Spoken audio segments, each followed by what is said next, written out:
Bienvenidos. Hoy hablaremos sobre el modelo de dispersión gaussiano y aparatos de medición de gases y material particulado. Un contaminante emitido a la atmósfera es transportado en la dirección del viento predominante. La dispersión de este depende de la cantidad de turbulencia en la atmósfera cercana.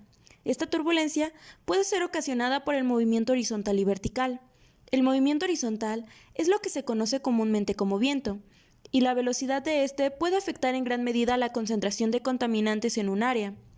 Estos son inversamente proporcionales, es decir, mientras mayor sea la velocidad del viento, menor será la concentración de contaminantes. A medida que una pluma de contaminantes progresa en la dirección del viento, el modelo gaussiano supone que el perfil de concentración por mezcla turbulenta adquiere una distribución gaussiana. El modelo describe, a través de una fórmula simple, el campo tridimensional de concentraciones generado por una fuente puntual en condiciones meteorológicas y de emisión estacionarias. Esta fórmula relaciona los niveles de emisión en un punto con la cantidad de contaminantes emitidos a la atmósfera desde un foco emisor, teniendo en cuenta las condiciones de emisión de los gases y las características climáticas y topográficas del medio receptor.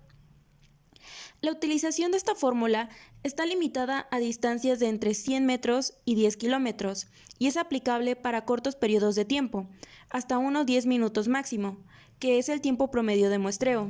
Para poder determinar la concentración en los puntos X, Y y Z, se debe de contar con G, que se refiere a la intensidad de la emisión.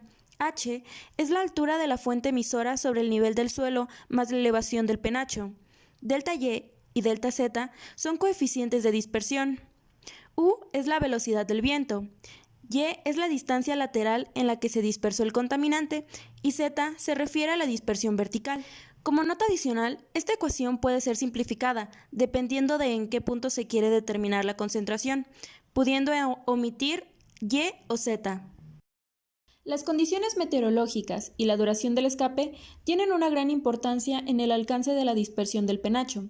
Los factores principales que influyen en su dispersión son la velocidad del viento y la estabilidad atmosférica.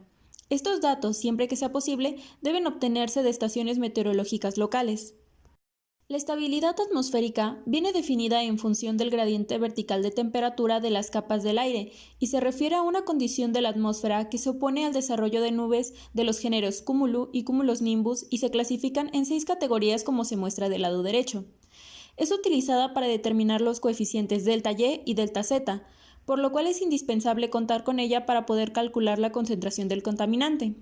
En caso de no contar con la estabilidad atmosférica, es posible determinarla según las condiciones de insolación y la velocidad del viento a través de una tabla establecida por Pasquier, la cual se muestra en la parte inferior. La velocidad del viento se acostumbra a medirse a 10 metros de altura. Esta velocidad, a niveles más bajos de 10 metros, se ve reducida notablemente debido a los efectos de rozamiento. Para niveles distintos de este valor, la velocidad del viento debe corregirse utilizando la fórmula que se muestra, en donde UZ es la velocidad del viento a la altura de la fuente emisora, U10 es la velocidad del viento a la altura de 10 metros, Z es la altura de la fuente emisora y P es el coeficiente exponencial. Los valores de P están en función de la estabilidad atmosférica y la rugosidad del suelo, es decir, si es un área rural o urbana. Para determinar el valor de P se utiliza la tabla que se muestra del lado derecho. Los valores delta Y y delta Z son desviaciones estándar de la distribución de concentración lateral y vertical, que representan una medida de la dispersión del penacho en estas direcciones. Estos parámetros están en función de la distancia a la fuente emisora viento abajo y de la clase de estabilidad atmosférica que haya en ese momento. Estos coeficientes se pueden determinar de manera gráfica o pueden calcularse según fórmulas empíricas. En la parte de abajo se pueden observar las gráficas con las cuales se determinan tales coeficientes.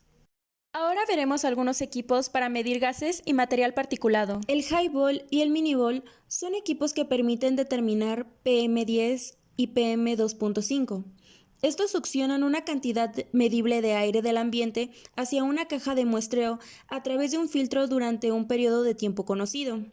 Antes de poner en funcionamiento los equipos, el filtro es pesado y una vez transcurrido el tiempo necesario, se vuelve a pesar para obtener el peso neto ganado y a partir de esto determinar la cantidad de material particulado. El volumen total del aire muestreado se determina a partir de la velocidad promedio del aire y el tiempo de muestreo. La única diferencia entre ambos equipos es que el highball es utilizado para medir un alto volumen de aire, mientras que el miniball se mide un bajo volumen. El ORSAT se trata de un instrumento de laboratorio que se utiliza para analizar una muestra de gas a partir de la cual se determina su contenido de oxígeno, monóxido de carbono y dióxido de carbono. El aparato consiste esencialmente en una bureta calibrada y llena de agua conectada a 3 recipientes. El primero contiene hidróxido de sodio o potasio, que se utiliza para determinar CO2. El segundo cuenta con una solución de cloruro cuproso, que sirve para determinar CO. Y el último contiene una solución de pirogalato, la cual es utilizada para saber el contenido de oxígeno. Este tiene un funcionamiento simple. Primero es tomada una muestra de gas, la cual se almacena en la bureta calibrada, que está conectada a un recipiente nivelador, el cual al subirlo y bajarlo hace que el nivel del agua contenida en la bureta haga la misma acción y permita desplazar el gas a los otros recipientes.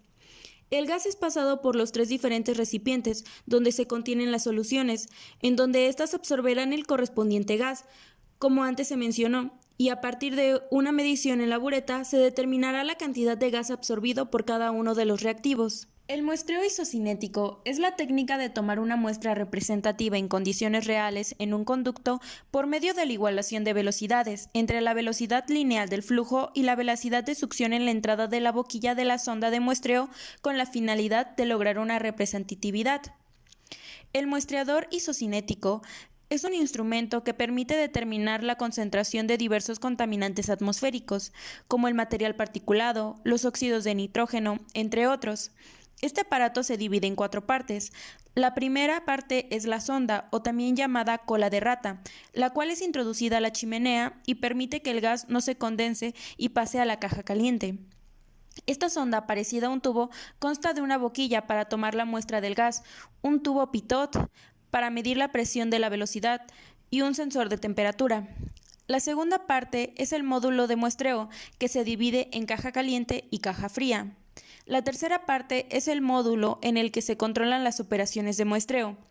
Y por último, el cordón umbilical, por el cual pasan los gases desde el módulo de muestreo al módulo de control. Bueno, eso fue todo por hoy. Gracias por ver y hasta la próxima.